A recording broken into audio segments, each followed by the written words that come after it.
Could I just start by asking how John Terry is? What's the latest on his Yeah, we had to take him off because he sustained another knock on his rib and he couldn't breathe. So we're just trying to manage the injury at the moment. He won't be available for tomorrow, and we just have to see how quick he can recover. It's one of those injuries that are difficult to deal with it because there's not much you can do. You know, it's in a position where it's difficult to make it better. In a perfect world, you'd probably give him a couple of weeks off, but you probably don't really have that luxury. I mean, how key is it going to be trying to manage that injury over the next few days? Yeah, I think it's key for all our players to try and get them fit as quickly as possible. The position of the injuries, I said, is key. Obviously, with a rib injury, it's it needs time to heal, basically, and every time you get a knock, you probably go a step back.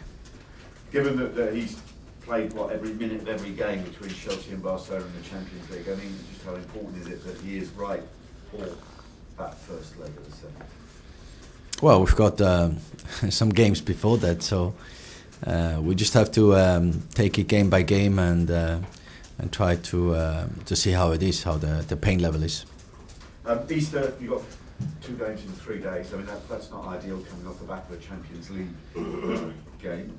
I mean, how difficult is it to readjust? A lot of clubs sometimes find that even after a good result in Europe, the next game in the Premier League can be a tough one, whoever they're playing. That's true. It's to refocus on the Premier League and find the right motivation and attitude to then go into the league games.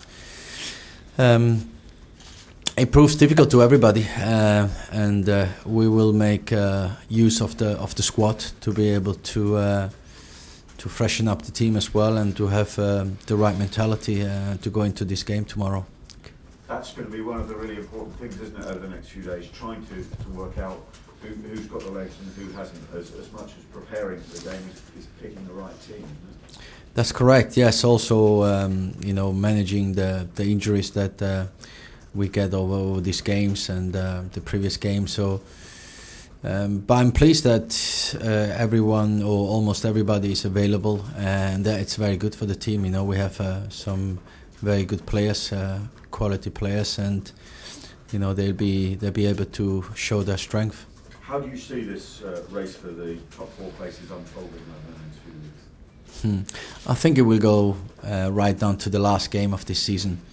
I think also Newcastle is in the running, as they are having very good results and a very consistent season. So I think we have to count 4 teams that are racing for those Champions League spots. The title race has been intriguing all season, but actually, is this race now for the top 4 places becoming even more exciting?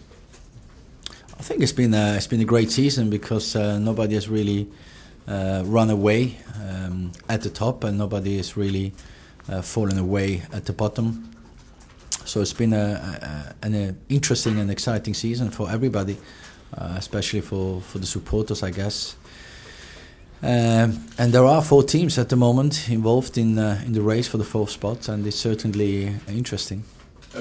You've done terrifically well so far, Rob. You've 7 wins and a draw in your 9 games in charge. But is it the next 6 games over the next 18 days that ultimately will not only define Chelsea's season, but your tenure as interim coach? You got 3 semi-finals in that period. I think what is important is the club, Chelsea Football Club, and this group of players, the desire they have to achieve our targets. Nothing else is important.